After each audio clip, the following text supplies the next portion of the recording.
Hey everyone, welcome back to another episode of the 3rd and 20 Dynasty Podcast. I'm JT, joined by Frank, Jake, and Lounis. We're in Season 2, Episode 7. Week 2 is in the books.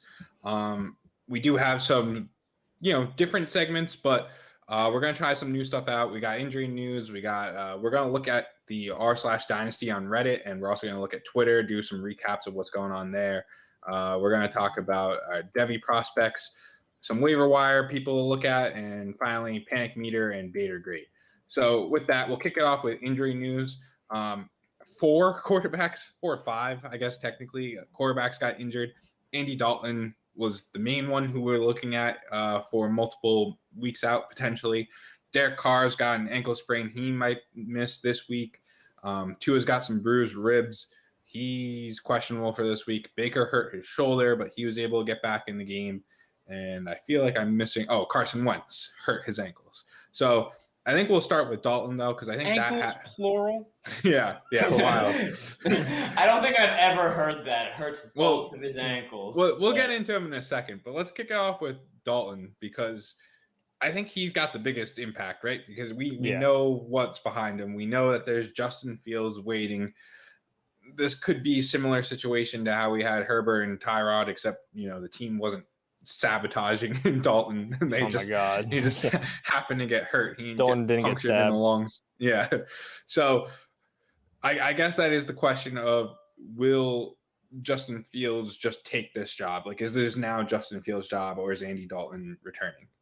Does anyone think Andy Dalton is not going to be the starting quarterback for the remainder of the season for the Bears? I don't think he's going to come back the starter, to be honest. Seriously? No, I don't. Has he looked good? He hasn't looked that bad. He hasn't looked that bad. The response I'm getting is it's not Nathan. It's Andy Dalton. He's not going to wow you.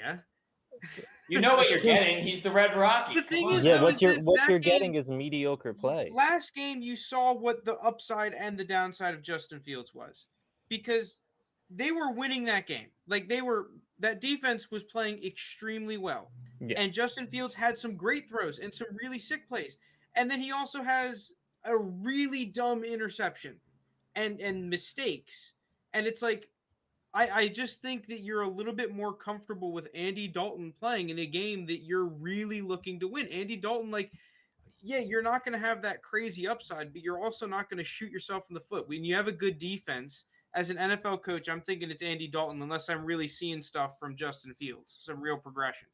Top of that, just to add on to Frank right here is, I think the Chicago coaching staff has truly made their point in saying they are going to play Andy Dalton this season, and that's the plan, and I think they're going to stick to it. I really don't. The only way I see, Fields taking this job, at least this early in the season, is if he comes in and lights the world up, and not one or the other, but if Andy Dalton is also going to miss 4, 5, 6 weeks, and then it truly gives them an extended period of time to evaluate Dalton in live game action. See, if it's one or two games, and I think Fields plays, all right, okay, even if he plays good, I still think they'll go back to Dalton here just because that's the plan, and I think Nagy is going to stick to it. See, I think you're saying – so I think that he's probably going to be out maybe 2-3 games. You're saying even if Fields plays just at a good level, as long as he doesn't completely shit the bed, if he just plays good for those 2-3 games already with the pressure they have to start him, you'd think if Fields comes in, plays good for 2-3 games, they're going to be like, you know what, go back to the bench for the next 6 weeks. Well, I think it's if you're winning games. If you go out there and you win 3 games with Justin Fields, he's obviously going to play. I just don't think that's going to happen with the Bears. And that's not really a Justin Fields thing as much as it is I just don't really trust the Bears. I don't think they're going to win all 3 games either. Anyone like a good team? I think the next 3 games are Cleveland, Detroit, then the Raiders. So he can win that Detroit game. It's going to be a rough game. That's going to be a really tough game. But yeah, Detroit. Everyone can win against Detroit. He can beat Detroit. Sneaky. They're sneaky, those Lions. They're better than I expected. All right, but here's the thing, though. Here's the thing that you guys – one, Nagy, terrible coach. Hate Nagy, whatever. I don't know how he still has a job. To be honest. There's some very similar situations to what happened last year with Justin Herbert and Tyrod Taylor, because you had Tyrod Taylor, Anthony Lynn saying, "Yeah, he's our starter. We're going to start him. This is our guy." Yeah. Justin Herbert comes in, actually looks pretty good against the Chiefs. Now, we haven't really seen that yet with Justin Fields, but a little bit of different situations. We'll see this week, right? But Justin Herbert looked solid 3 straight weeks while Tyrod Taylor was out, but they lost all 3 games. They didn't win a single one of those games. And Anthony Lynn kept saying, when Tyrod Taylor is going to come back, he's still our guy. But at that point, Justin Herbert had just shown enough to where fans would have had Anthony Lynn's head if they tried putting Tyrod Taylor in. He didn't win you any more games, but he was just exciting enough to that's what force their hand. Fans are already at their head now. If Fields plays decent these next 2-3 games, and they bring back Andy Dalton. Let's move on. I didn't know. Whatever. Well, moving on to different situation. We got Carson Wentz, and he hurt not one but both of his ankles, and that's on top of he had a foot injury before the season. Now we've got 2 ankle injuries. I've heard one. I think the left foot isn't as bad. The right foot's more of a high ankle sprain kind of situation. It's kind of being downplayed, but I think there's a decent chance that Carson Wentz could miss 3-4 weeks. Now, could he be back this week? Sure. I mean, NFL teams aren't very forefront with how their people are, but put yourself in the mind of the Colts, right? Yes, we want to win. We're a playoff team, hopefully. But if we think Carson Wentz is only 80%, 75%, and he's not that much of a statistical advantage over, sad to say, but Ellinger or Eason, whoever they're going to put in, we're just going to sit Carson Wentz, because guess what? Then our second round pick that we're giving up isn't becoming a first round pick. He just has to sit, I think, 70? He can't play more than 75% of the snaps, and the Colts pick doesn't get upgraded. So if he's missing, he needs to play 13 of the 17 games. Yes, but just those snaps too, right? So he it's 75% of the snaps, so he could be taken out of games and whatnot.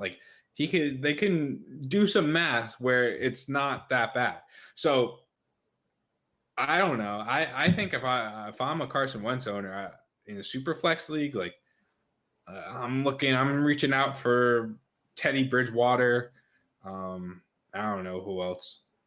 Tom Brady, if I'm a competitor. Taylor Heineke. Roethlisberger.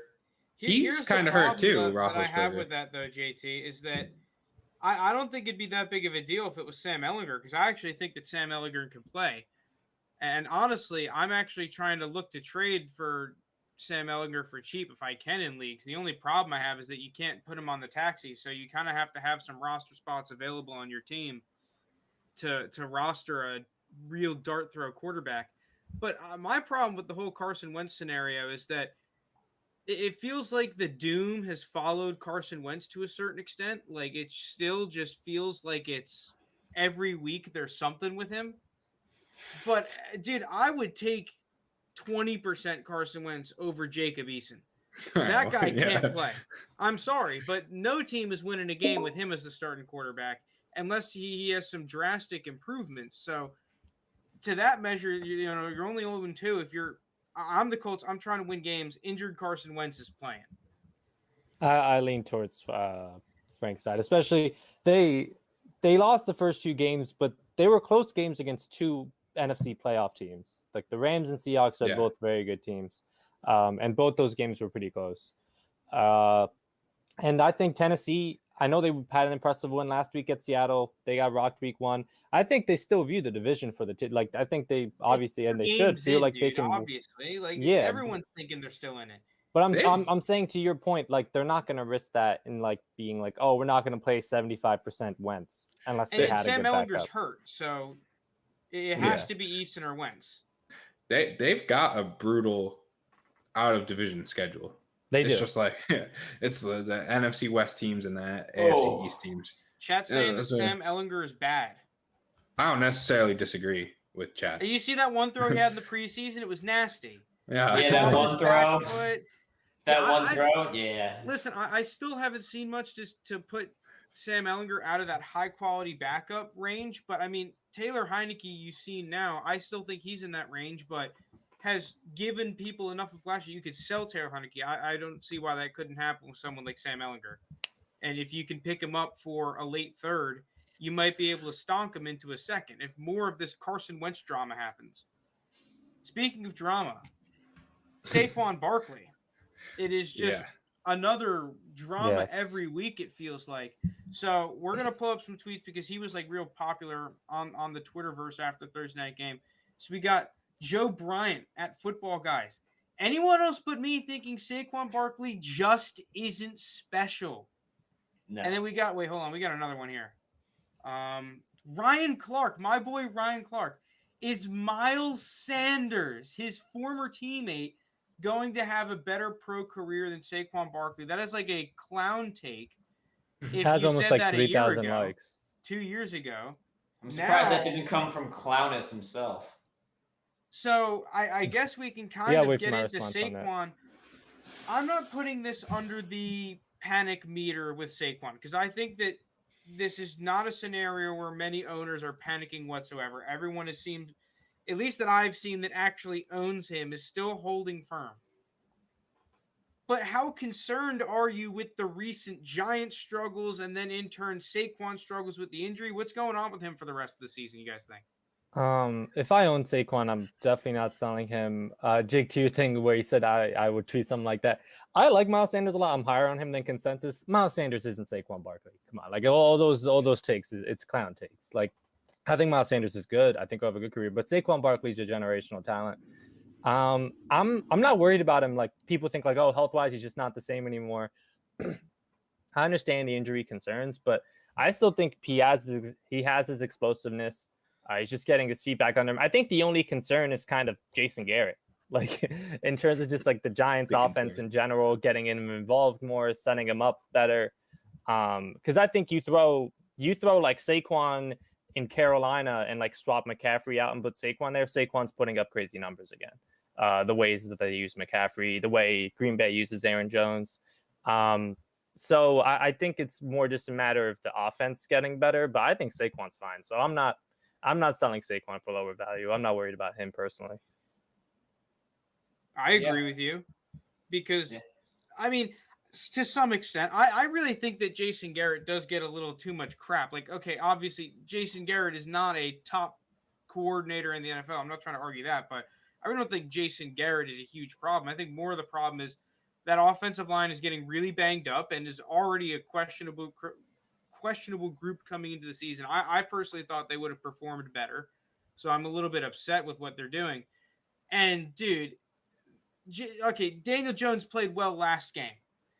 But I think the problem with Daniel Jones is that he's just so limited in the throws that he can consistently make, it feels like, especially on a game-to-game basis. He's really only great deep middle of the field.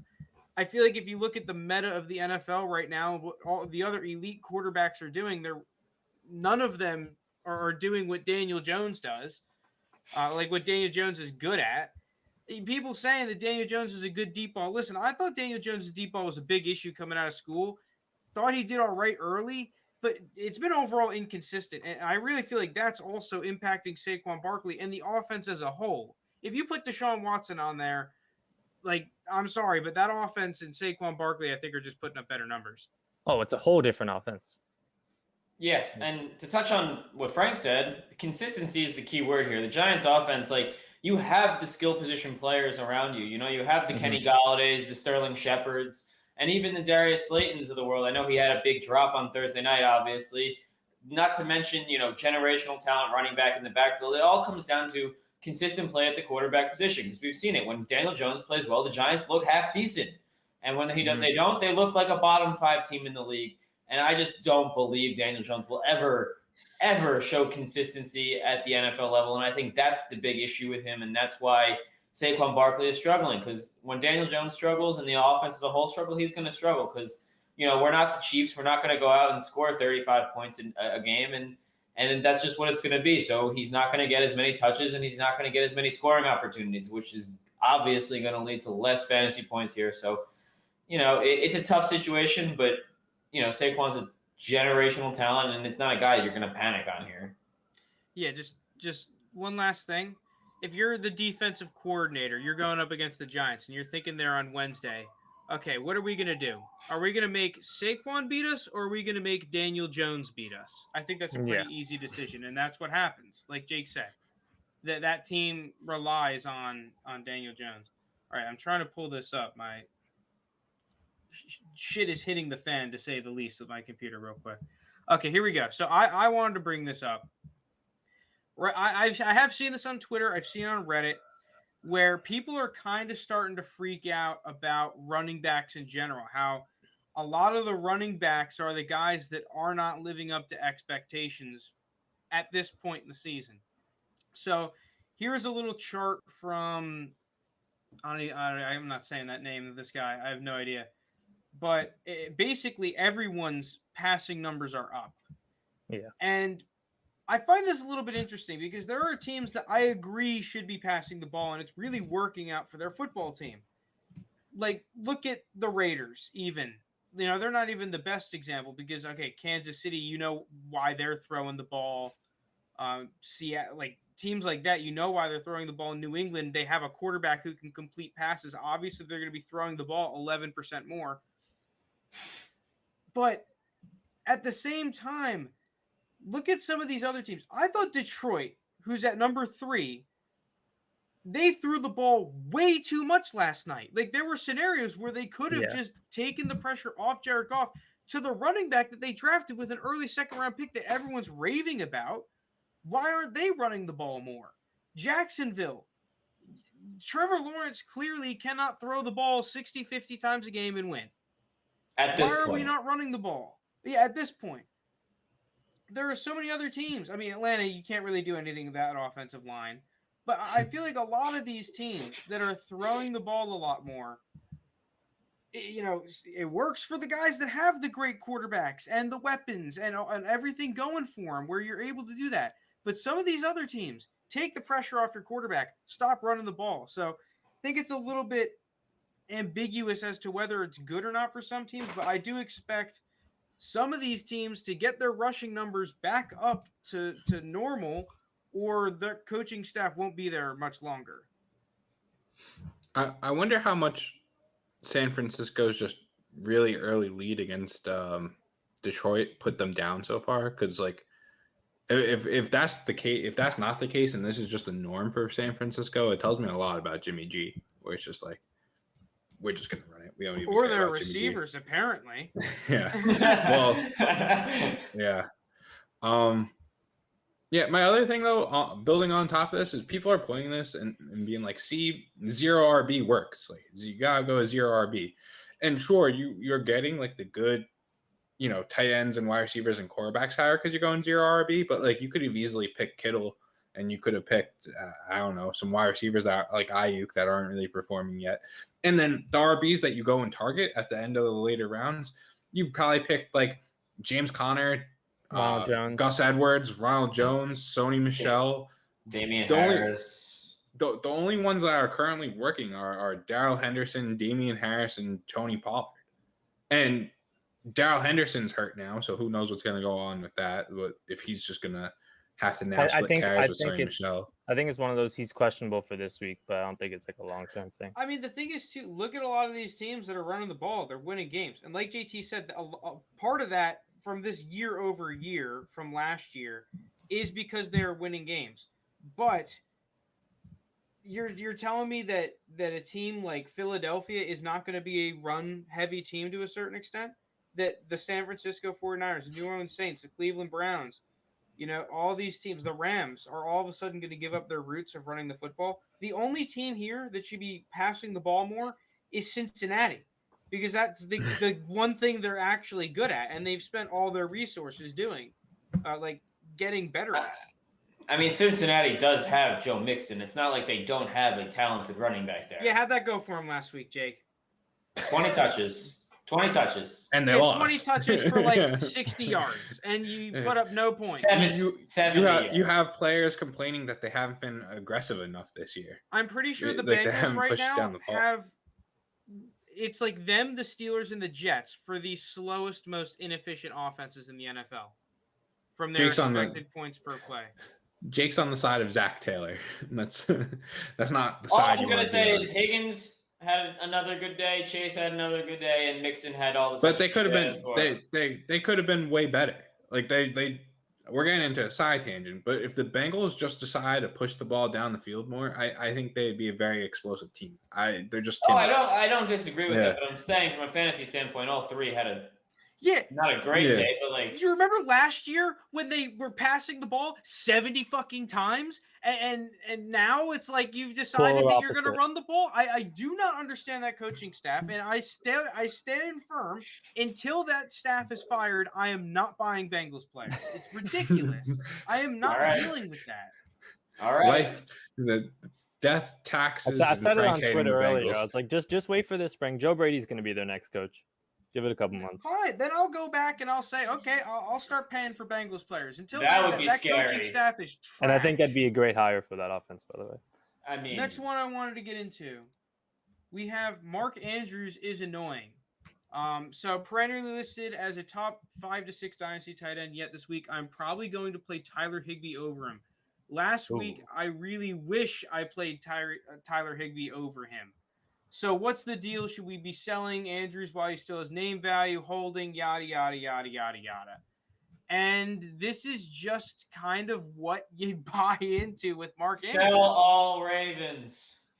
And I mean, I would be frustrated if I was a Mark Andrews owner too, because you did buy into him if you bought him, and you expected if you held him for him to take the real step this year, and that was the upside with him. But clearly he's just going to be the same player that he has been for the past 3 seasons, which is a good time. He'll have his good weeks and he'll have carry weeks, but he's also going to have weeks where it's 2 catches for 24 yards. And right now, I think you just have to hold, because you're going to eventually get that high output week. But I sold him before the season started. I thought I got a good deal, and that won't happen in every league, but it feels bad to hold him, especially if you could have moved him for. Yeah, like you sold him for around, what was it, like a late first? Just a random first. A random first. Okay. What do you think? Well, obviously it's only been 2 weeks, but like it kind of showed a 2-week impact. I don't know if you're getting a first from Mark Andrews right now. No, you're not. Definitely not. I didn't think you should have got one for him when Frank sold him. That's fair. I don't think so either. Who do you guys rather have, Noah Fant or Mark Andrews? Noah Fant. Noah Fant. Not even a question. Yeah, and I don't think. But before the season, I was gonna say I don't think that was sentiment. I was gonna say part of the disappointing thing coming into the season is because after kind of like the big 3 and excluding Pitts because he's a rookie and just was like a freak prospect, guys like Mark Andrews and Hawkinson were kind of viewed on the same tier coming into the season. They're probably right next to each other. That. What with Andrews? Noah Fant is close. Noah Fant. Fant. Okay. I might have Andrews. I actually might have Andrews. I think the problem is that we've just seen 2 floor cases with Mark Andrews. He's going to bounce back. And I think especially when you get guys like Bateman back and you get these running backs to be a little bit more in the offense, a little, I don't know what the right word for it is, but like they know the system and everything, right? I think we will start to see Mark Andrews then not be the guy where it's defenses are thinking, oh, well, we have to stop Mark Andrews because he's the guy that's gonna beat us outside of Lamar Jackson just being Lamar Jackson. I think that's kind of what we've been seeing recently. We're gonna get into it when we talk about like Bader grade and panic and whatnot, but what Bateman does when he gets back to this offense is going to be very telling for like 4 or 5 different players. There's boom bust potential for some of these guys. All right, including Bateman himself. Well, I just exactly, think Bateman is just going to be what you want Sammy Watkins to be in the offense. He's going to be like very average wide receiver. If you have big possession Sammy receiver. I'm joking. I'm joking. By the way, and Bateman's great with RPS. Sorry, I did not realize that. That was a whoosh right there. But anything else on Mark Andrews? Is there any consideration in selling him? Like, what do you think you can even get for him? If I can get any late first, I'm accepting in a heartbeat. Are you selling for 202? Let's just say it's 202. I'm not selling for a second right now. No shot. I think you can get an early second and probably a third. I'd probably just hold Andrews at that point. Okay. Yeah, I'm not selling for seconds and thirds. Fuck that. Like he feels bad to have some weeks, but like he can also win a week. He can win games, yeah. No, I still do like him, but I do understand the point of like, hey, the Ravens offense just put up like 35, 38 points, and this is what he got. Yeah, but it's all Lamar. Lamar's like the third leading rusher in the NFL right now. Yeah. The dude is just going absolutely bananas. And I mean, Hollywood's had some good plays. It's just, I think we've seen a lot more explosive plays out of the Ravens. Let's wait to see a lot more of their true red zone sets and all that. And especially, I think when Bateman comes back, it's just going to open up the field a little bit more for Mark Andrews. And let's see if Hollywood starts drawing more coverage now that he's been doing well. I'm not panicking or selling on Mark Andrews. Just he's not taking the step forward. So you have to put that into your evaluation right now, is that you really don't think he's gonna do it until something else happens. I've been out on the Ravens, so my mindset's not changing. We know. You're welcome. Just making sure everyone knows. Right. All right, we're good to move on? Yep. Yeah. Let's get into college. So we want to talk about Devy prospects on the move. Jake actually started writing good articles for the 3rd and 20 website, 3rd and20.com, where he's breaking down different Devy players, different college players who have played well, maybe aren't playing up to standard. For the most part, you're going to highlight, though, the good like successes or whatnot. So we figured we'd just bring that kind of aspect onto the podcast because I think, it's never too early to start looking at who you might be looking at with your draft picks, especially if you're rebuilding teams. So with that, I'll kick it off. We have Drake London, who went off. He had 13 catches for 170 yards and 2 touchdowns. What was interesting about this was a starter, Keaton Slovis, who I actually like, but I feel like he's starting to get a lot of detractors. Mm-hmm. Keaton Slovis got hurt, and then what an awesome name in Jackson Dart came in, freshman. This guy is so cool. Fantastic quarterback name, though. That's just when you think of a real quarterback, that is a great Jackson Dart. Name. Yes, yeah. He's like. I gotta pull up. Wait, hold on. I gotta pull up his eye black. His eye black for that game was so sick. I think even if he's just average, his 3 years on USC, he'll still get drafted simply because of his name. Like he's just got that kind of value to him. He's got that. He's got that moxie.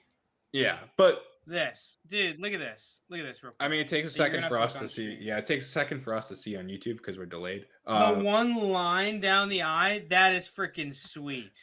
That is cool. I'm gonna imagine it's cool because we're on a pretty big delay from where we're recording and where YouTube's live.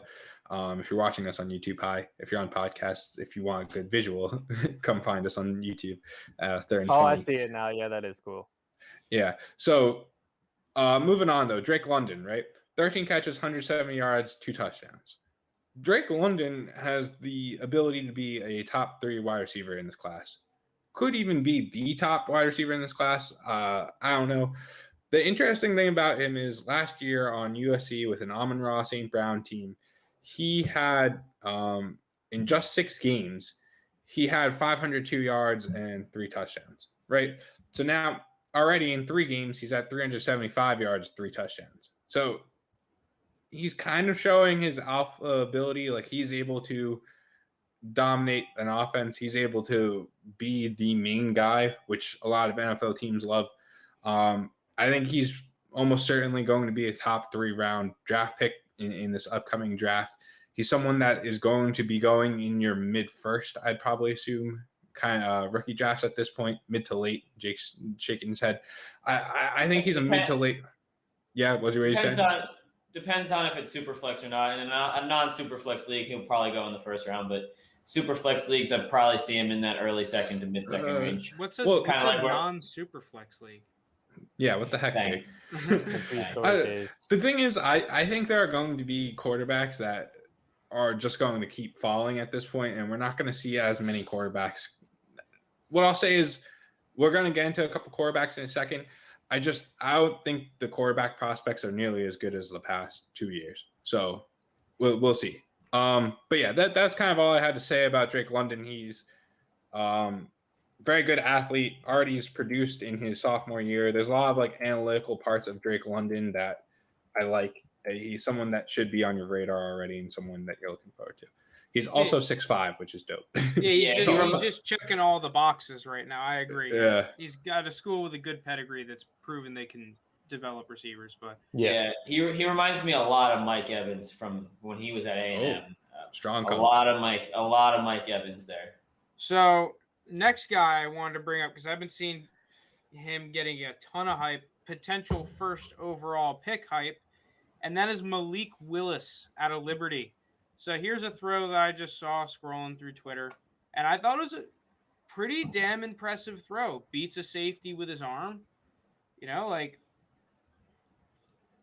you can't really ask for much more. Now, I will say, if you're watching this on the tube, I have no idea what this coverage is doing here, because these safeties on this post wheel don't cover anyone, the corner and the safety.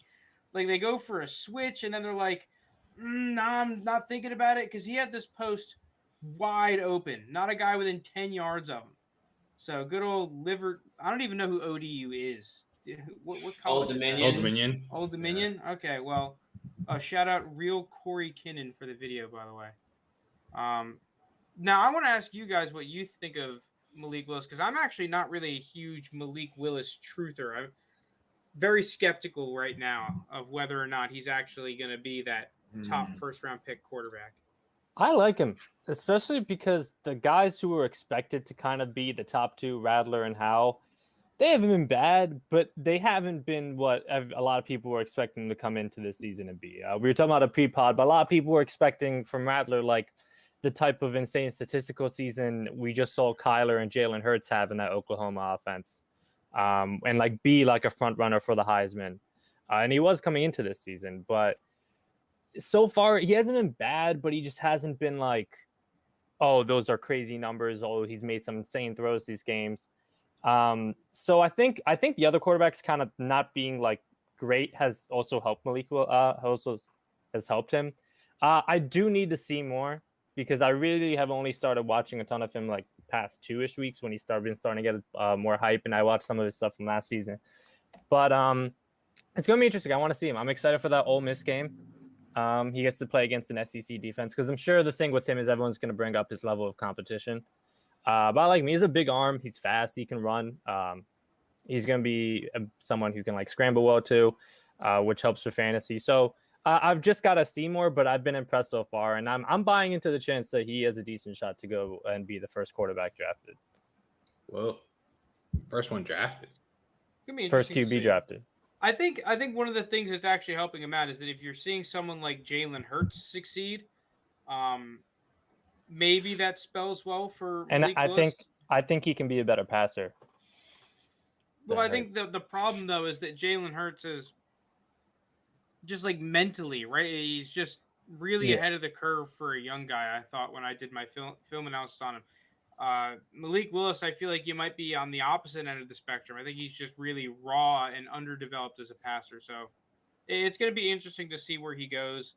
I personally have a lot of other quarterbacks right now that I like over Malik Willis, but I haven't really watched a ton of him yet. The upside to Malik Willis is very, very high, but the floor is also very, very low. He's one of these boom bust prospects that some NFL team is probably going to fall in love with and take early in the draft just because they need a quarterback. I don't know, dude. If Justin Fields fell to pick 11, how is he? I'm taking Justin Fields over Malik Willis, I'm pretty sure. I don't even think it's close. I wasn't even huge on Justin Fields. I'm taking Justin Fields over this entire draft class. Same. If there's no one in this draft class, I think that doesn't change the fact that there's still come draft time. There's still going to be just going to move up 4, 5, 6 teams that are going to be looking for a quarterback, and but the thing is, it's also he's going to get nitpicked out the ass once draft season comes around. I mean, every top prospect does, and people are gonna. Like I said, he's gonna be a very polarizing prospect just because of his high upside and low floor. So some team is gonna like him, and some teams aren't. So I can really see. We're in the honeymoon phase right now with the quarterback prospects. What doesn't help him so far is Zach Wilson through 2 weeks. Like, we'll see what Zach Wilson does for the rest of the season. But we're talking about kid from small school who. I hope he is a good game. I hope he is a good game against Ole Miss. Because I know if he has a bad game, everyone's going to be like, look, see what he does against that was defense. People are going to hold that against him.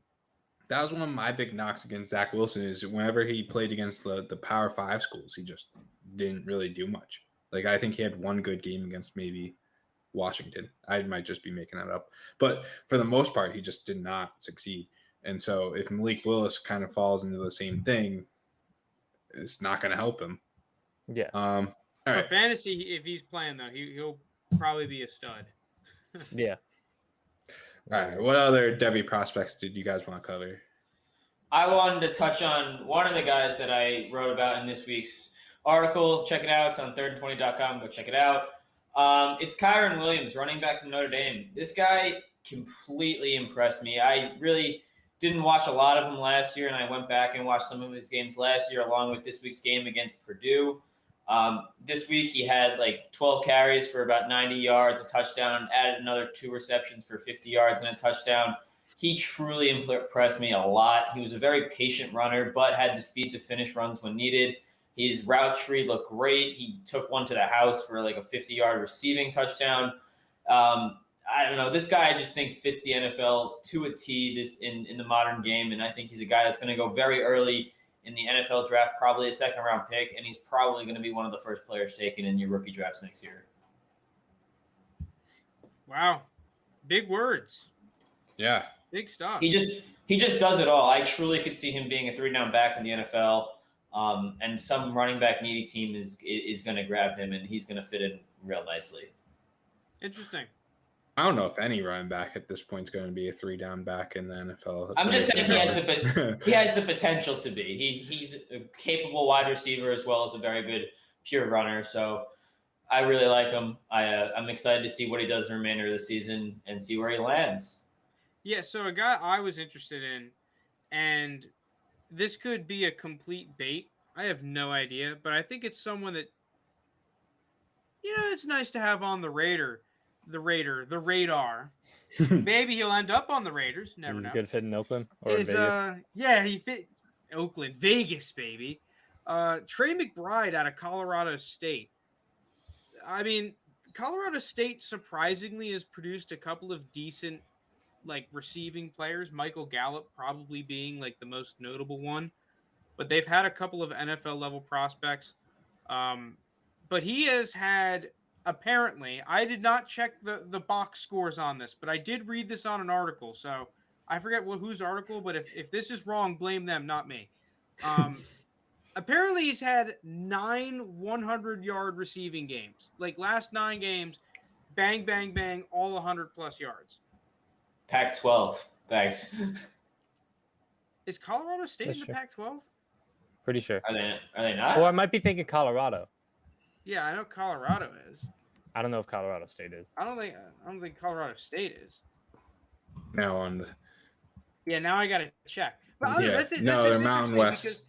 Mountain West, even better for the offenses. I think right now he's definitely looked at as a day 3 prospect. I'm pretty sure he's a senior. So if you got JTs in the building, that's always going to hurt you. But if he's a guy that tests well and is athletic and he checks the athletic box, he seems to be checking the production box by wide margins.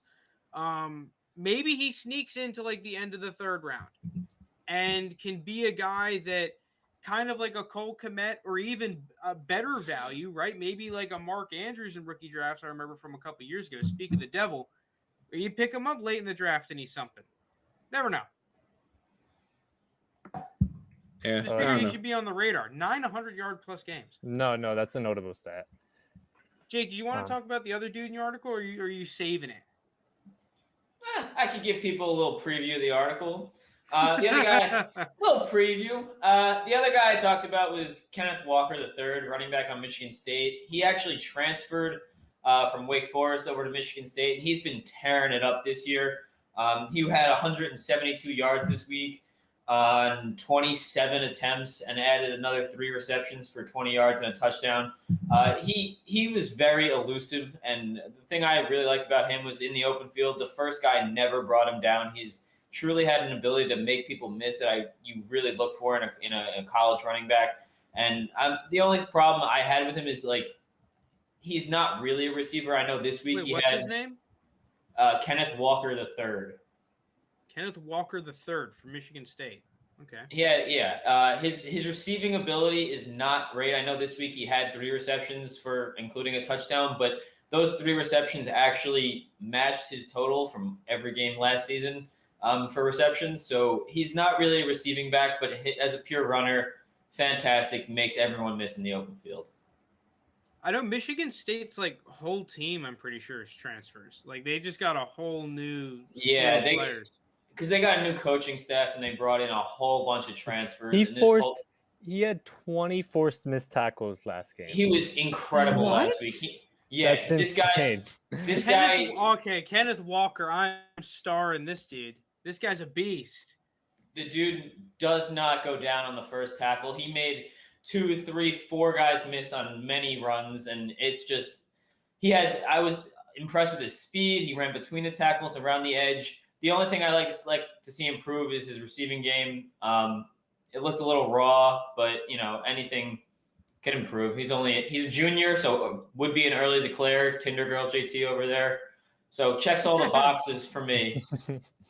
All right, interesting. Every week we'll go over some more prospects, just kind of quickly talk about them, just so that when the draft season comes around, it's not like we haven't mentioned anyone. It's not like that. No one is completely out of the blue, at least not a ton of people. Yeah. So with that, speaking of players that kind of come out of blue and that you could just add to your rosters, let's talk about the waiver wire ads for this week. This guy, I think we torched him when we were talking. We were looking at the NFC West breakdown. We were just like, yeah, you might as well not have a tight end. But the Cardinals put their tight end, Max Williams. He actually had a pretty solid game for the Vikings. I'm pulling up his stats now real quick. But against the Vikings. Yeah, sorry. With the Cardinals against the Vikings. And kind of unexpected with just how many players are on the Cardinals, the offensive weapons.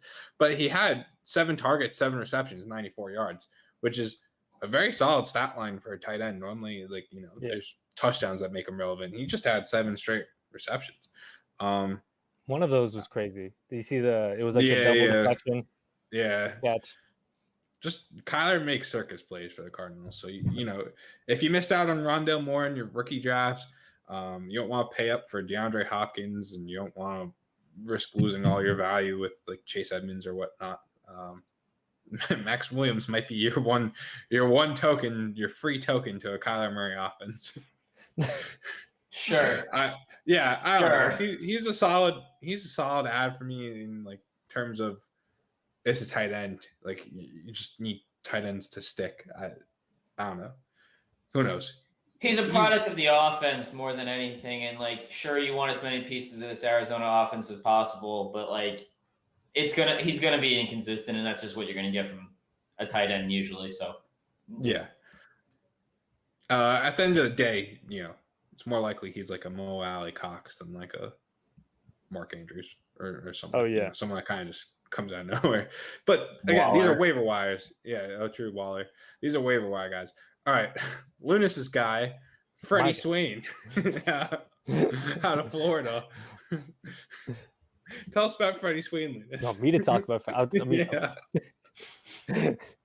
A lot of his production came on one play where no defender was within 20 yards of him. But he did get 5 targets. He's on a Russell Wilson offense. I don't know much to say about Freddie Swain. Like if he's a Florida guy and I'm not gassing him up, like that's. I will say on like a side tangent, how do you feel about D. Eskridge at this point, Jake? Honestly, he played well in week 1 when he got the touches, and then he got a concussion pretty early in the game. So like I think he got three touches in the first 2 quarters roughly, and then got a concussion, missed week 2. He should be back week 3. They said they're saying. I'm no doctor here, but I thought he looked pretty good, and I'm excited to see how they continue to use him and get him more involved in the offense, because he is one of these guys that you can use on end arounds and screen passes and just get him the ball in open space. But they also have Tyler Lockett, who does a lot of the same things. So I'm not like overly excited, but I took him in the 3rd round of a rookie draft, and I'm pretty happy with how he's looked so far.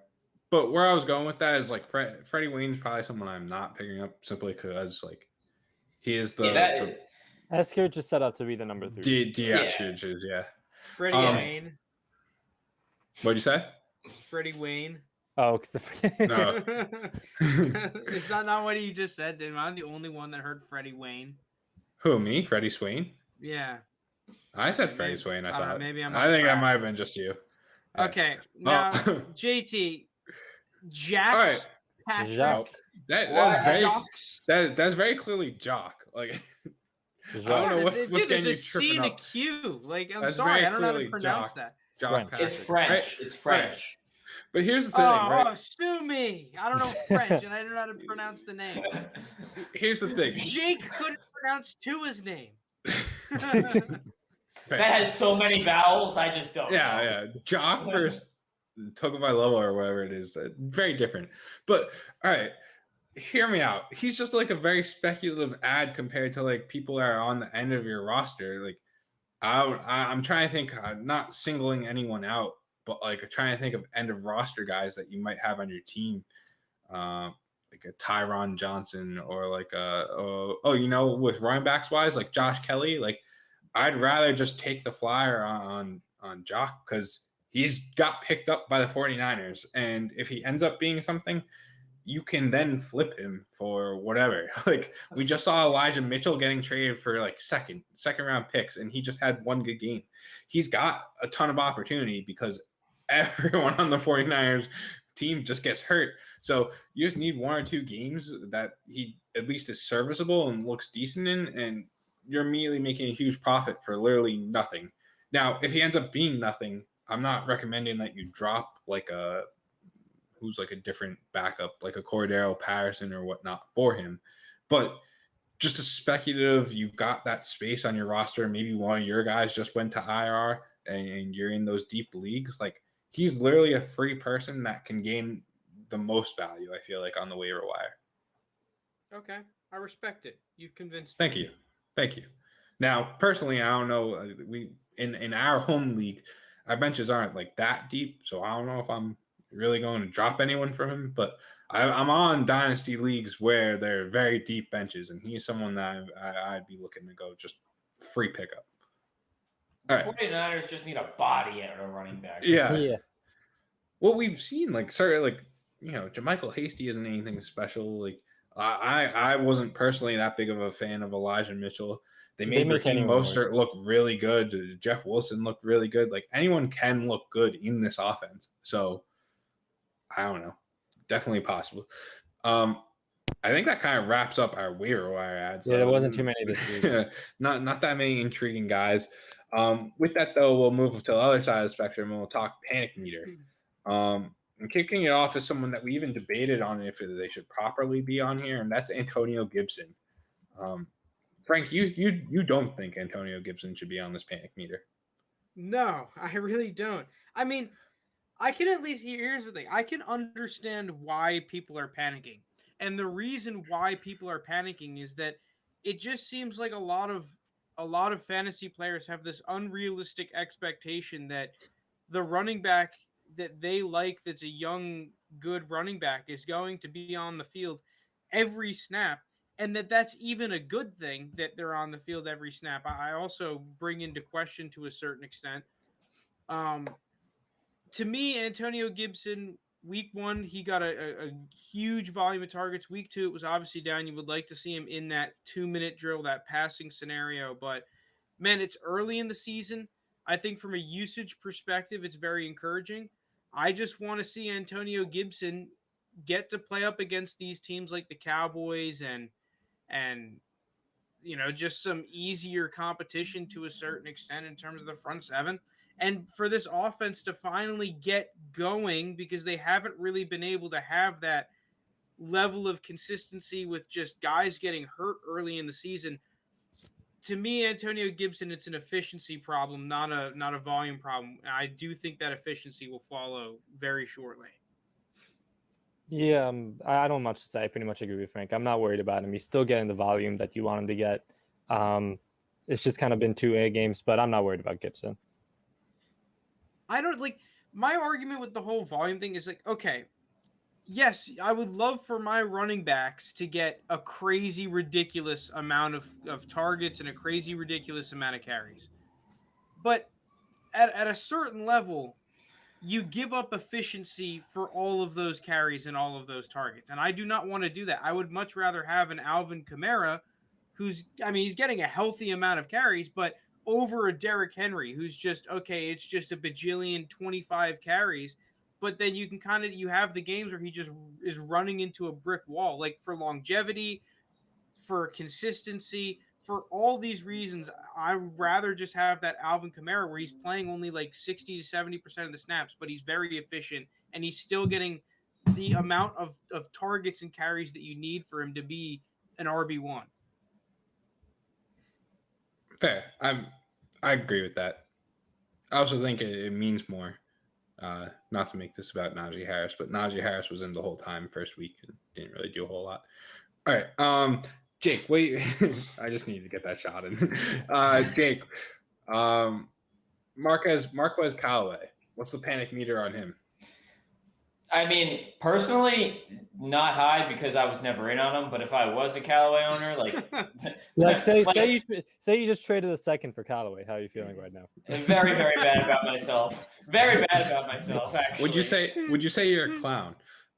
Oh, I would classify myself as a clown if I had traded a second for Marquez Callaway. I had not. For those listeners, I did not, but we had a league mate that did, and it's a clown move. But basically, I was never in on Marquez Callaway. The hype on him was absolutely absurd. People were saying he's going to go for over 1,000 yards this year just because there was no targets to throw to on the Saints, which is just a dumb argument. Just because you can always have the Alvin Kamaras, or you could just run the ball with two very good now one very good running back in Alvin Kamara, and Tony Jones has looked pretty solid. But I never understood it. He was like an undrafted free agent. Why was the hype there? It made no sense. All right. First, one question. Would you rather have Marquez Callaway or Devontae Parker? Can I take the roster spot? Give me a roster spot. Actually, give me 2 second-round picks, actually. My second is everyone, let's see your hands. No one's cheating on this one. No one's cheating. How many passing yards does Jameis Winston have this year? Through 2 games. Maybe like... I think it's like 164. It's around there. It's under 300 yards. 256. All right, Frank, you just nailed right in between it. It's 259. 259 yards for Jameis Winston through 2 games. That's awful. That's worse than Cam Newton levels. Yeah. I told you when Jameis was announced as starter, I told you we were not going to see Tampa Bay Jameis Winston because Sean Payton was not going to let him go out there and just throw 5 interceptions a game. He wasn't going to let him do it. He's going to make him play controlled and play low key. And when he has the opportunity, like we saw week 1, where he launched that 60-yard touchdown to Deontay Harris, he's going to let him take his opportunities, but only every now and then. And that's, I think, what you're going to say here. And it's going to be a heavy dose of Alvin Kamara. And that's just how the Saints are going to play. Well, what do you say to the people that are saying that he just went up against good corners? I've seen that's a very popular argument. Lounis used it last week with Jair. Well, no, I used it for the Green Bay game because Jair Alexander is one of the premier corners in the NFL. To have pretty much 0 production against Carolina either. We saw Corey Davis have a good game against them. Carolina's corners, I like JC Horn, but they're okay. They're fine. It's a rookie corner. Yeah, it's a rookie corner. JC Horn's a stud with a capital S. He's still a rookie corner. But he's not. He's okay, not like A, he's better than you. B, I would take him over Bradbury. Oh, easy. Right now or long term? I can understand long term, but right now. Now, if you had one play this second, I'm taking James Bradbury. Yeah, James Badberry. Let's move on. All right.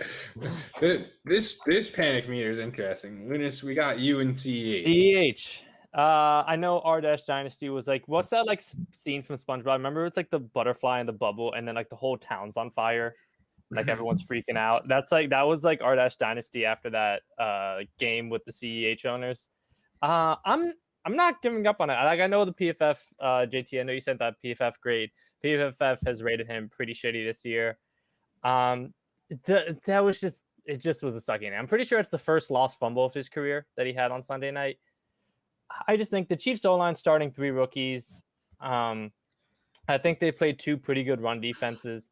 It's not like Jacobs really had a productive rushing game against him either. I know he's playing a little bit hurt, but a lot of his points just came from 2 red zone touchdowns. I'm not giving up on CEH yet. I saw some people trading him for like a contender first. I'm not selling at that price. If I could buy it at a contender's first price, I actually might. But I don't think that's the reality with some owners, even though I've seen a decent amount online are. What's that for, Jake? Take them. You would sell for a contender first? Yes. Yeah. Wowzer. Damn. I would buy for a contender first. Take him. The only reason you are still saying this is because he's on the Chiefs offense. Well, the only reason he was a first round pick. Yeah, and he was a surprise first. He was a surprise first round pick. People were surprised he was the first round pick taking over the likes of Jonathan Taylor. But I still had him kind of like ranked around guys like Akers coming out.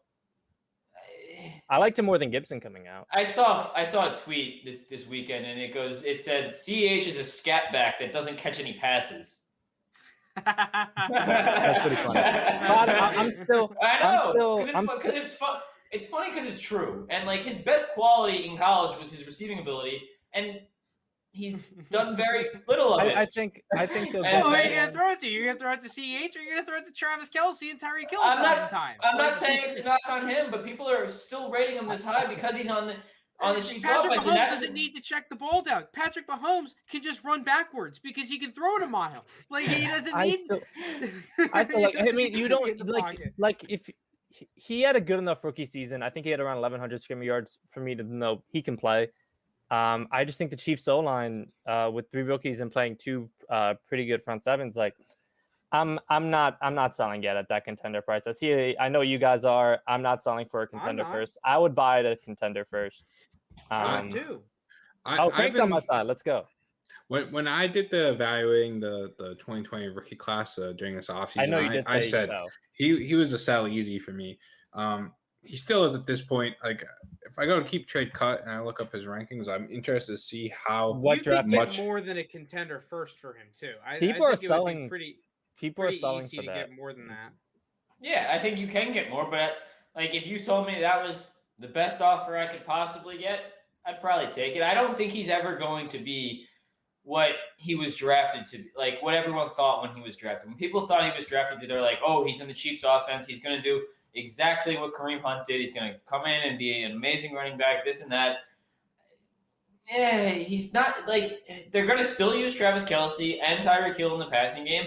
And at the end of the day, they're not going to run the ball that much. And when they do, they're likely going to be blowing some team out, and they're going to turn around and they're going to go, all right, CH, get on the bench. We're going to hand it to Darrell Henderson or Darrell Williams so you don't get hurt.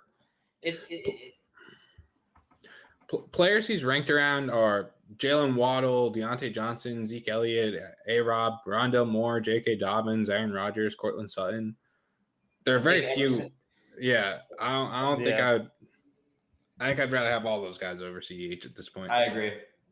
I don't know, man. I kind of still like CH a little. Same. I've been out on him for a while, but I think it is. I also like the percentage. I also like the percentage of RB touches he's having in that offense. It's pretty much been his backfield. I think that the panic. Like, I'm not panicked.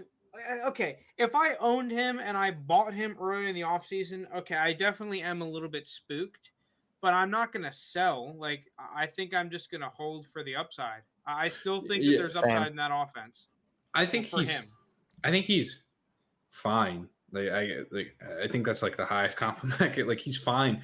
The issue is though that the r/Dynasty and Twitter and whatnot had hyped him up so much to the point of he was going above Joe Burrow and Justin Herbert and Tua and everyone else. Okay, well, if that's aside from Tua, if it's a Superflex league, yeah, that's ridiculous. But there's that, and then you had Theo Riddick last year saying he should be the 1-1 in redraft leagues and whatnot. Like the hype on him got so crazy to the point of Theo now. Theo Riddick? No, not Theo Riddick. God, Louis Riddick? Louis Riddick. Yeah, not Theo Riddick. Sorry. Theo Riddick, I was so confused. The running back from Detroit. We're close on that one. not quite. I mean, I got Dynasty football in mind. We got close. I may reach out to Theo Riddick, former running back in the NFL, for a formal comment. Would you rather have Theo Riddick or CH right now? I don't know. But I did want to make a little side comment. We just talked about CH and Marquez Callaway, and if we look back just 2 episodes ago to Lounis's hot takes, we had Callaway breaks 1,000 yards this season. Well, no, that was one of the hottest. And CH, that was a middle one. CH finishes top 7 in their position. Listen, not looking too hot already. Listen, the top 10 running backs right now is a shit show. RB7's Dale Henderson. I'm pretty sure RB9 is Tony Pollard. I should have just made the Dale Henderson one my prediction instead. I'd be coming in here gloating. I still have faith in CEH. I still believe in him. I think they play 2 tough run defenses. Bounce back. I'm buying at a contender. Yeah, remember? Yeah, you're right, JT. Him and Dynasty nerds were like one-upping each other for how many receiving yards Marquez Callaway could get. There were people in the Dynasty subreddit who were trading Devontae Smith for him straight. And I'm not a big Devontae Smith guy, and I still would rather have Devontae Smith. That's absolutely insane. Yes, I wish I could pull it up for you guys. I refuse to believe that those people exist. Yeah, like maybe it's just a Reddit absolutely troll. It could be a Reddit troll, but it has to be. No one in their right mind, if after they drafted Devontae Smith, is trading him for Marquez Callaway. People were trading 2 seconds and late first for Marquez Callaway. Do you know how many Devontae Smith was drafted around late first? Do you know how many yards Marquez Callaway has after 2 games? 28. 39. 22 yards. 22 yards. This man has 3 receptions for 22 yards. Yeah, so far, if you gave up 2 seconds for him, your seconds are both worth about 11 yards each. So That's one point. It's better than Trey Sermon, who I like. Yeah, Trey Sermon's worth 8 yards and a concussion. Enough clowning on those guys. Let's just move on to someone I also want to clown, though, to be fair. Mike Davis. I've always been out on Mike Davis, but especially this year where I think he's about to lose his starting job. He might. Well, he got so high in the ADP where I was like, all right, what are we doing? Like, I get that he was solid on the Carolina offense, but this is a completely different Atlanta offense where even Todd Gurley's ghost, who I still like better than Mike Davis, was like struggling to do anything. Like, he just needed touchdowns to be relevant. And at this point, that's where we are with Mike Davis too. Like, he needs touchdowns to be any kind of relevant, and he's just not going to get those touchdowns. And now, like Luna said, he might lose his starting job. I don't know what happened with Cordell Patterson from last year, because last year the Bears just had him running like sweeps the whole time. Like, they had no inside game. They really didn't throw him the ball a whole lot. Now all of a sudden he's like CMC light on the Falcons, just running inside, running outside, catching passes. I don't know what changed with Cordell Patterson. Obviously, this could be a fluke and just a random Tampa Bay defense that didn't really prepare for Cordell Patterson, because honestly, other than his receiving, his return game, like, who would? But I don't know.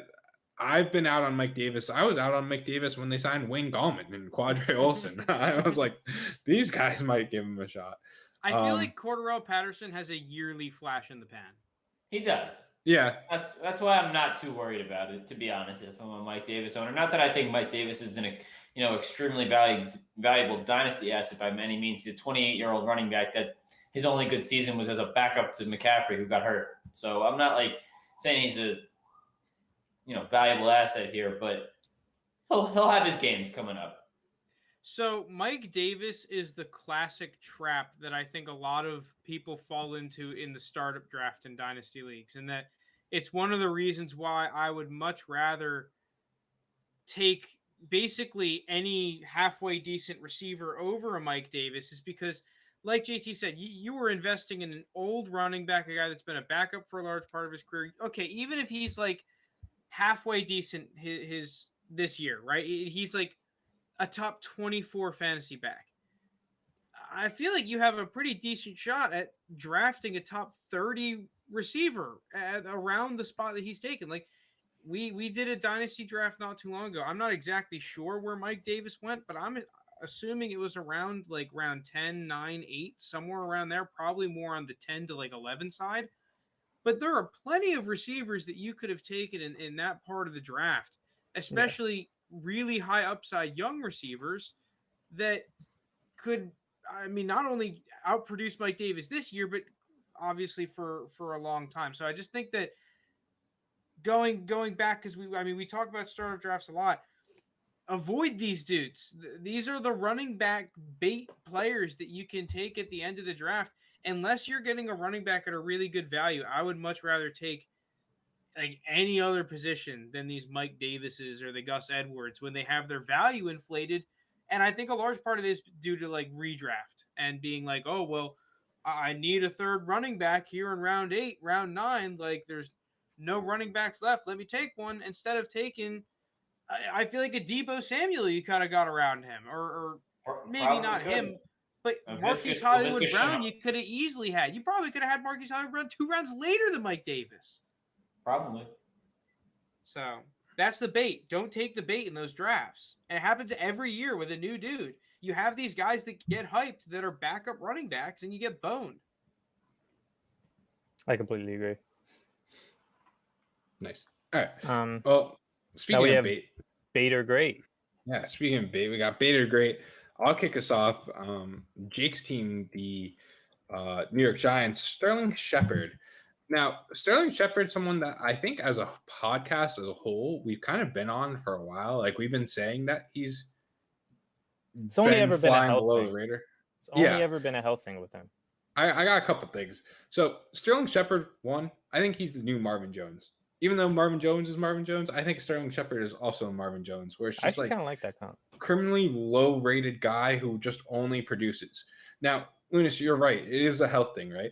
But if you look at when Sterling Shepard's been healthy, the 2 times he finished 16-game seasons, he's been a wide receiver 3 both times. Now, he's currently a wide receiver 1, which I don't necessarily expect to continue. But I do think he is that guy on the Giants offense. I know they brought in Kenny Golladay for a massive contract. Not massive contract, but he was like the highest paid wide receiver this year, which even then wasn't crazy, but they spent a decent amount of money on Kenny Golladay. I still think Sterling Shepard's the guy. We talked about Darius Slayton when he started blowing up. Even then, I think Sterling Shepard was the guy.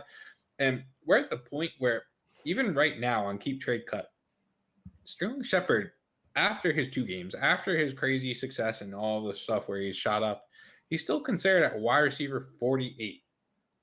I just, if he has a full season, like, I just don't see how he finishes outside the top 30 wide receivers. Now you can argue, okay, but there are people younger than him. There are people that can do better than him. Sterling Shepard's still young. Like he's not an old player. He's 28 years old. Marvin Jones is 31. We see Marvin Jones still producing. I know I keep pointing to him, but you could get 2-3 years of solid production for Sterling Shepard at a price that's like nothing still at this point. Well, I think you'd have to pay like a second right now to get him. But I agree with you in that if we have if we cools off a little bit, which we're all expecting a little bit of regression just because Daniel Jones isn't going to get to play the Washington football team every week. I think they'll get Golladay a little bit more involved as the season goes on. But Sterling Shepard, you can make an argument, is like the most versatile receiver in that offense, which is weird to say because they do have Kenny Golladay, but just like you can put the ball in his hands. He's halfway decent vertically down the field. He's really good underneath. Like he really is a great receiver that's going to be cheap. So I would keep an eye on him for him to slow down a little bit, toss out a 3rd round pick and see if I could snag him. But I'm not sure you'll be able to do that. Look, if the going rate for 2nd round picks, people are giving up 2nd round picks for Marquez Callaway and Devin Singletary and Devontae Parker, I'm giving out a second-round pick for Sterling Shepard. Right? You want to know who's scooping up all the seconds? I'm scooping them all up. I'll take all Look, the if I'm a contending team and I need that kind of just consistent flex play, like I truly think that's Sterling Shepard this year. I think you're going to be hard. There are some other players. There are some other sneaky wide receivers that we might be getting into. Maybe not today, but there are other sneaky wide receivers I think are also worth that kind of second price. But like, if it's a late 2022 second, I don't value that highly at all. And if I think that's helping me win a championship, it's gone. It's off my roster. No, dude. Freaking my second round pick might outscore Marquez Callaway right now. Oh, true. Well, I'm not talking about trading my second for Callaway. I'm talking about trading my second for Sterling Shepard. Way better. Just the pick, not even the play. Just the pick might outscore. Like, that's the thing, though, is that I think you got to be a little bit more calculated than just being like, dude, fuck it, I'm contending second round picks, baby. Give me a Callaway. Give me a. I almost think second round picks are overvalued at this point. There are like late second round picks. You don't really see a whole lot coming out of the late second round, to the point of where I think they're a similar toss up to a third round pick, where I think third round picks are getting undervalued and second round picks are overvalued. I do agree about third round picks being undervalued. Second round picks, it being early or late changes my opinion on it drastically. Like, because sure, those early seconds you can still get first round talent, or what people consider like early seconds this year. You got guys like Bateman. I like the early seconds, but if I know I'm a playoff team, like if I'm looking around the league and I'm like something colossal would have to happen in this team where I'm not a playoff team, like I don't really have an issue trading with my second round pick. There are very few people after 206 in most. If I'm a playoff team and it's my own second, I'm okay with parting with it. Early second, I love. Who from this round? Who from? Now we're getting on a little side. I'll go the past three drafts. I'll give you three, and I drafted all of them. Dimey Brown drafted at 212 in a league. We were all in that league. It was our orphan league. Yeah, we like Dimey. 2 years ago, Chase Claypool. 3 years ago, Deontay Johnson. Thanks. I'll even go as far as I mean, just through the first two games, I think Kenny Gainwell's looked great. Are you kidding me? You would rather have Kenny Gainwell than Sterling Shepard? The upside that's what you're saying. You'd rather have Kenny Gainwell than Sterling Shepard. You think Kenny Gainwell's looked great through his first three games. We have Sterling Shepard as a wide receiver one through his first couple gagames. I mean, you're saying you give up you're saying your knee ligament is out for half the season.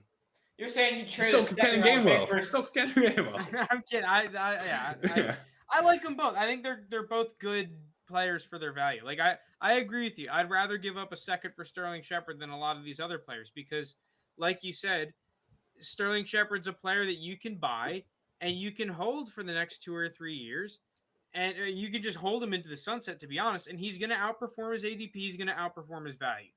He's like Cole Beasley. Cole Beasley's a dude, you can't get shit for him, but he's going to outperform his ADP and he's going to outperform his value, and those players are nice to have on your team. Yes. Fair. Yeah, exactly. All right. Our next guy is Tony Pollard. Tony Pollard, beta great. I don't even know anymore. I don't even know. I don't even know anymore. Like he's looked fantastic. He's looked really good, but like it's still Zeke's backfield. I think I'm gonna lean bait here. I think people are gonna get caught up on these first two games. I know Zeke's aging and people are very worried about Zeke, but Zeke's gonna end up with over 1,000 yards, probably close to 7-8 touchdowns, and he's gonna end up finishing in that RB 10 range, and people are going to go, oh, Zeke had a quietly good year. Like, it's bait. Because Tony Pollard's going to finish at best, running back 25? Like, where's coming from the guy that's in love with another backup running back? Get out of here. Oh. He's in love with two backup running backs, apparently. Kenny Gainwell. Geez. Yeah. Okay, here's the problem that I have with Tony Pollard. Tony Pollard, good player. Right? But we've now Mixon paradoxed him. Because the only way you're going to sell him is if you're getting like actual running back price. I'm not selling him for like a late second. What's the point of me doing that?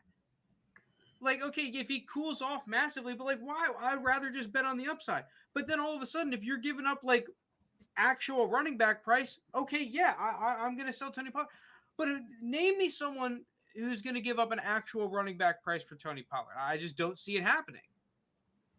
No, unless maybe if they own Zeke and they just really want Pollard. Yeah, but you're not paying that for a handcuff. You're paying that because you think that Tony Pollard's going to be the future back of the Dallas Cowboys, and I am not paying future back of the Dallas Cowboys price for Tony Pollard. Tony Pollard, he could be a good flex play, maybe even an RB2, but I'm not paying because then all of a sudden who's above RB22? Those running backs I'd rather have. I have a question real quick, just so I can kind of check the temperature on them. JT, do you mind doing me a quick favor? Yeah, what do you need? Can you check where Tony Pollard is on Keep Trade Cut? Who's he around? What draft pick? Too high. I want to see how he's being ranked right now. Because before I give my take, because beta today, I want to know what he's being considered. Yeah, well, all right. You guys are going to know my feelings about this when I list the players he's ranked around. He's ranked around what would have been 2021's pick 202, so an early second. Rashad Bateman, DJ Chark, and Terrace Marshall.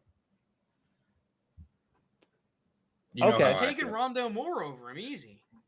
Well, I think Rondale Moore is probably like a late first now. Yeah, but if I could get 201 and I know it's 201 or like 112, I'm taking it easy. 202. If I know that the worst person in my league's paying for Tony Pollard, see Tony Pollard.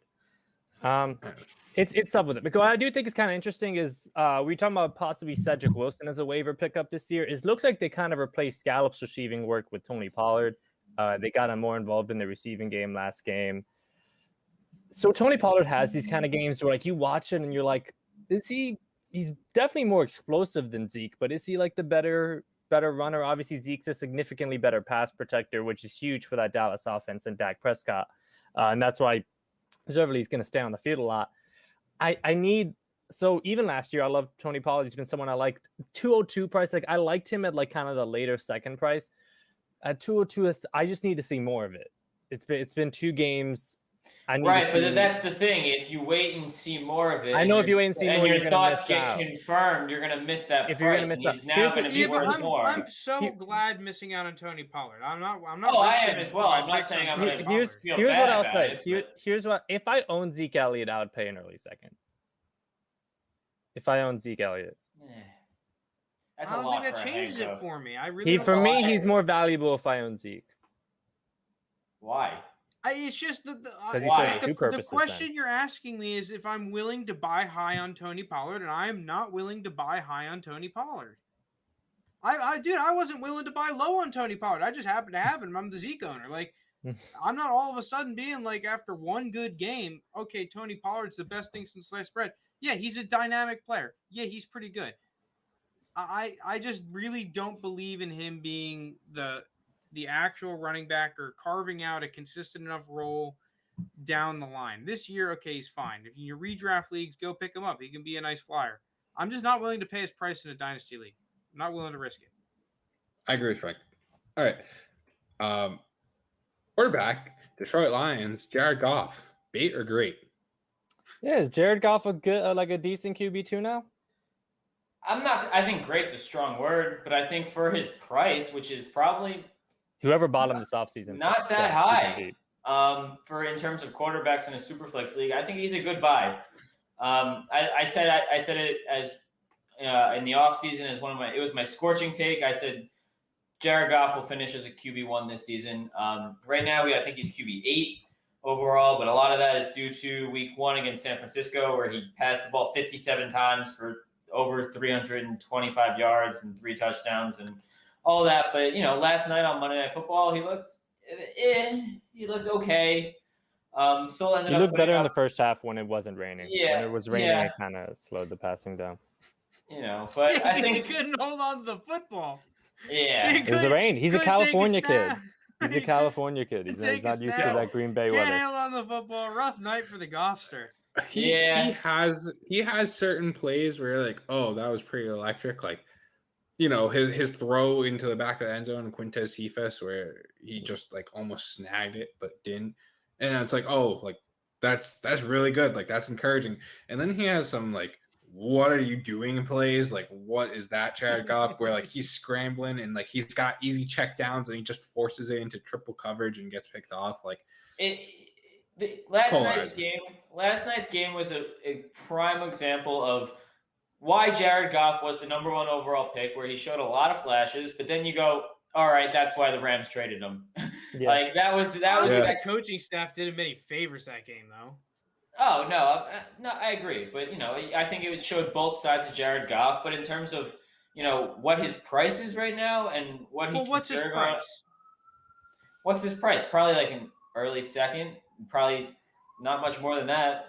See, the only problem I have with Jared Goff is that I agree. In the offseason, if you could pick him up for a mid-second, I think that's a pretty decent deal. Like for me, if Rondale Moore and then Elijah Moore go off the board, then yeah, that mid-second, like 205, 206, probably in a lot of drafts, I'm willing to trade that for Jared Goff. Maybe even a 204 in some scenarios. But I think the entire time the Goff owners have wanted more and are not willing to sell for that. I think that's the only problem. Do we think Goff can be like kind of a long-term guy there? I feel like that's kind of the ultimate question with him. Yeah, if they stop asking him to out-duel Aaron Rodgers, maybe they'll win some football games. Yeah, too bad he plays in the NFC North, so. Well, the thing is, you stop asking him to throw every freaking down. Every time it's a pressure situation, a 3rd and 1. Oh, why don't you throw a comeback? Oh, it's 4th and 1. Like, are you never going to run the ball? Like, too high. I agree. It doesn't matter what the situation is. They're just asking Jared Goff, hey, go in here on the road and beat Aaron Rodgers. Obviously, it's not going to happen. If they're a top 5 pick this year, I think they're just going to have a very hard time skipping over quarterback. He'll probably be Jimmy G. I could see Dan Campbell being the type to take the better overall talent, even if it's a position outside of quarterback. Yeah, same. They do need everything, but like at the end of the day, if you don't have a quarterback, you don't have a team. I don't know. I actually think they just need to draft good players. If that good player, I think they just take the best talent, whoever the best player available. I think they should take the best talent because the quarterbacks in 2023 much better. Yeah, no, it's a good point. Like, give Goff a second year, just draft the best talent, and then I think Goff deserves 2 years. I mean, you come 2023, you get Ua Ungalele. I can't even say that. I haven't really loved him. DJ Ugalele. Well, let's go. Let's finish off these Bader grades because we're starting to run out of time here. Okay, so this is who I want to talk about: Hollywood Brown, Marquise Hollywood Brown, and you. I drafted him in our Dynasty League, in an original year, but my thing with Hollywood Brown is like he's just such a polarizing player. Like, he's been on such a hot streak recently that's kind of hard to deny, where he's caught 6 touchdowns at the end of like the last 6 games last year. Yep. He's caught 2 touchdowns to start this year. It's a really hot streak, but at the end of the day, I don't think we're going to see that kind of like target share and what's going on with Marquise Brown. He had 10 targets against the Chiefs. I don't think he's had 10 targets. He's had 10 targets two other times in his career. I just don't think it's a norm. I don't think he's really – I think Lamar has improved as a passer, or more so people recognize that Lamar can pass, including his offensive coordinator. The chemistry is better, sure. But like I was saying earlier with Rashad Bateman, you guys know how I feel about Rashad Bateman. I had him as 106 in the Superflex drafts. 109, sorry. I had him as 109 in Superflex. Did I have him at 106? I might have him at 106 in Superflex. Yeah. And Terrace Marshall at 109. I really like Bateman. I think Bateman is going to be the number 1 wide receiver for the Ravens. And I think on a team where Frank showed you they're not a high passing offense, I think Bateman is going to be that one go-to guy on this team. Maybe it won't happen right away. He's coming back from injury. It might take him a little while to ramp up. So Hollywood could be good for these, the next month plus. But if we're talking dynasty and we're talking what the price could get to for Hollywood Brown, I'm out. I'm selling bait. I like Hollywood. I'm thinking he's great. I think that, like you guys said, the chemistry is the most important thing. Him and Lamar are on the same page. And it's not like he's not efficient with the targets that he gets. aside from that one overthrow, it's that connection has been absolutely. And I was about to say he should have even had a better game, because that Lamar overthrow in the beginning of the game, that should have been another like 55, 60-yard touchdown. Yeah, my thing with the should-haves though is like we get kind of into a gray area of like, Bryan Edwards should have two. I mean, okay, but even if you throw that away, he still had 100 yards. It looks like he's gotten a little bit bigger. I think he's finally acclimated at the end of last year and then now continuing into this year into the NFL game. I think we finally see him get comfortable in the NFL game. And it is his third year. We see historically the wide receiver third-year breakout. The one sneaky plus I'll add, and this goes for both him and Deebo Samuel, is they both had Liz Frank injuries 2 years ago. And there's been stuff that says it takes like a full year to kind of recover from this. That's actually very interesting. Could we be seeing them at like their actual like potential now? Maybe, but it's just still too tough for me to put him as high as he's going. If we look on Keep Trade Cut, I'm going to pull him up real quick. If that is the case, that's going to be tough with ETN. We won't be able to really know how good he is until his third year. Yeah, and at that point, running backs. The thing is, though, JT, is that I think that Bateman coming back might. It actually might help. It might help Hollywood Brown. Not his upside. His upside will definitely be capped. But I think it'll help his consistency that he really didn't have until the second half of last year. The issue, though, is like, does Bateman coming back? This is what I was kind of alluding to earlier, right? Does Bateman coming back really help everyone? Like, is it going to help Mark Andrews? I think there are different scenarios. Like, I mean, we've seen situations where a receiver succeeds better when he has another good one across from him. I said the same thing. But a rookie coming off an injury is not a guy that the defenses are going to go, yeah, we have to watch out for that guy. Like, he's not a guy that the defenses are going to shift to immediately. And he's going to have to come in and show he's healthy, and show he can actually play in the NFL too. He's not the response. I think that if Bateman is Bateman, like if Bateman is what I'm JT saying, if he's thinks as good as you guys are saying, becomes elite. This offense becomes literally the best offense in the NFL. I'm not denying that, but that's a massive if. That is a massive. Here's what I'm saying. I know JT brought up the Bateman argument. I'm saying if he's as good as you guys are projecting him to be, and I like Bateman. What is it? I think that can help him. I said the same thing with, even though they're both young and the one coming in was a rookie, I said Devontae Smith, I thought would help Reagor. Personally, I think Reagor's looked a little bit better this year than he did last year. And so I could see the same thing happening with Hollywood. Obviously, like Frank said, it limits his complete upside. But either Bateman's good and he helps draw those number one corners away from him, or B, if he's not that good, then Hollywood can kind of continue what he's doing right now. All right. Quick round the horn, and then we'll move on to our last two guys. Hollywood Brown or Elijah Moore? Elijah Moore. I'm gonna take the upside of Elijah Moore. I'm gonna take Elijah Moore, but they're really close to each other. Hollywood Brown, Brandon Cooks. Hollywood Brown. Brandon Cooks. Cooks. I don't know. I'm taking Hollywood. Yeah. Well, this is currently where Hollywood's See, that's the thing, though, is that I want to pick up Hollywood Brown for cheap, because to me, Hollywood Brown could be one of those dudes. It's like 150 points a year, and he has a little bit of upside from there. I don't think he has that alpha like stud number one upside though. So I think he could be a good wide receiver too. I view Hollywood Brown as like he scored be 150 a Sterling Shepard, stuff like that. I really don't see him being a wide receiver one, and I like Hollywood Brown. It's just not going to happen. Yeah. All right. Last two guys, Mike Williams, bait or great? Bait. I say bait. I like him for this year. He's a fine player, but it's just I don't think Mike Williams is going to see the consistency that people are thinking he's going to have. I think it's still the same old Mike Williams. He's a good player. The 49ers, the Chargers receivers are a little bit banged up right now, which is helping him out, but I just don't think it's gonna keep going. My thing with Mike Williams is this. The reason I real quick, and I'll let you go, Jake. The reason I say this year, and I'm not as high long term. So for redraft, and if you're a contender trying to win right now, I actually do like Mike Williams as a buy, depending on the price. Because his price is so high right now after these first 2 weeks. Real quick, while I'm saying this, JT, do you mind pulling up where he's at for me? Thanks. But let me make my case real quick. I feel like before they were just kind of using him too much as only a deep threat. I think this year I kind of like more what they're doing in terms of using him more as a possession receiver. I don't think anyone's taking that number 2 spot. I think Herbert is an absolute superstar quarterback. I know fantasy-wise he hasn't been amazing this year, but Herbert's the fucking truth. He's phenomenal. And so with Mike Williams, why I say this year, I don't think the Chargers are going to re-sign him to a big deal. He's in a contract year, and I don't know how I'm going to feel if he goes somewhere else, what situation. But for this season, and this is more, I guess, for redraft, where I really like him, for Dynasty, if you're a contender this year, I think he's going to have a really good season this year. Robert Woods, 201. No shot. It's just, you could spend all of that. It's not even close. It's not even close. With what he's valued at the end. Like I could agree that Mike Williams is a good player. I would like to have Mike Williams on my team right now, but I'm just not paying that for him. That's way too much. Yeah, I say bait. All right. Last guy, Cordero Patterson. Bait. Kind of talk to him. Easy bait. I also think bait. It is a yearly thing.